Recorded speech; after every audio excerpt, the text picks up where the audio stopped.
lessons from my mentor.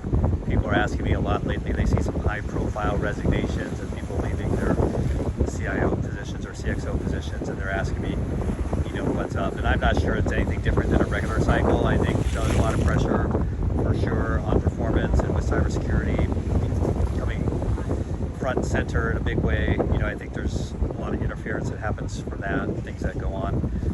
But other than that, it's pretty cyclical, in my opinion. But it brings me to the point, and this is what I share with everyone, is there's three types of leaders, broadly speaking, and hopefully one of these blowholes doesn't get me through this video. The majority of CXOs, CIOs are servants. And I'm all about servant, but I'm not talking about like servant leadership. I mean, they are servants as in order takers.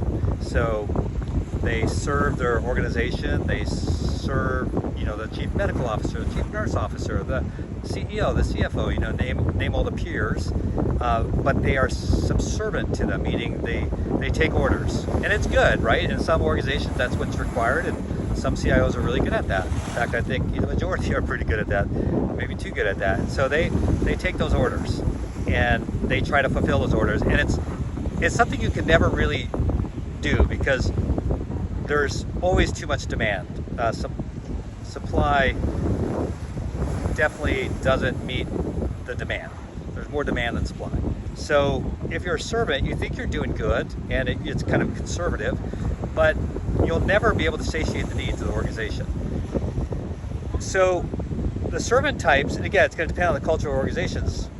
They'll sometimes find a good organization to be a part of and ride it out for years and years and years, and the whole organization's kind of wired that way. There's a lot of organizations today that are trying to become more progressive, digital transformation, those sort of things. One of the reasons they've looked a lot to the outside for CXOs or CDOs in particular is they're looking for someone who's a leader.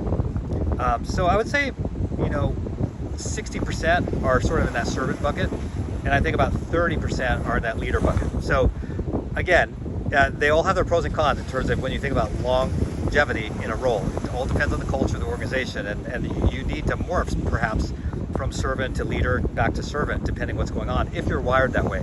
So leader is more like, these are my peers. I'm not a servant to them. We are peers, and we help one another out, and we work together, and we think about priorities, and we really come together to do the best things for our organization. And sometimes it's leveraging technology, but sometimes I might move more into the clinical role. It'll blend a little bit. I might move more into the business role. It'll blend a little bit. So it's really about leadership. And I think, again, it's about 30%. So if the culture is wanting a servant, they don't want someone out there sort of leading and peering up, then they won't have that long of a time frame. And again, I don't think you should necessarily adjust yourself to your organization. I think you got to go with how you're made, how you're wired. And for me, it's that 10% that is more of the disruptor. So, and sometimes organizations knowingly bring in someone who's a disruptor. In fact, I got a couple offers throughout my career, which I did not take, but they were looking for a disruptor. But the problem, they said, we need you to come in here and disrupt, and then, you'll have to go after a year. So they, in their minds, are like, you come in and disrupt, but you can't work your way back to being just a leader or a servant because you'll have ruined so many relationships. I mean, these are CEOs talking to me in that sense. And I understood what they were trying to say. I don't necessarily agree with the premise. So you have to be true to yourself. So a disruptor is not going to stay at organizations a whole long time because it's disruptive. But sometimes that's what an organization needs to get pushed over and changed a little bit. It's funny because this is the Atlantic in the Caribbean, and just where it meets the Caribbean, and so it's kind of fun. All these blowholes that are here, and the water just goes nuts behind me. So, anyways, that's kind of disruption, right? So it's kind of fun, and so if you're like attracted to that, you're probably a disruptor.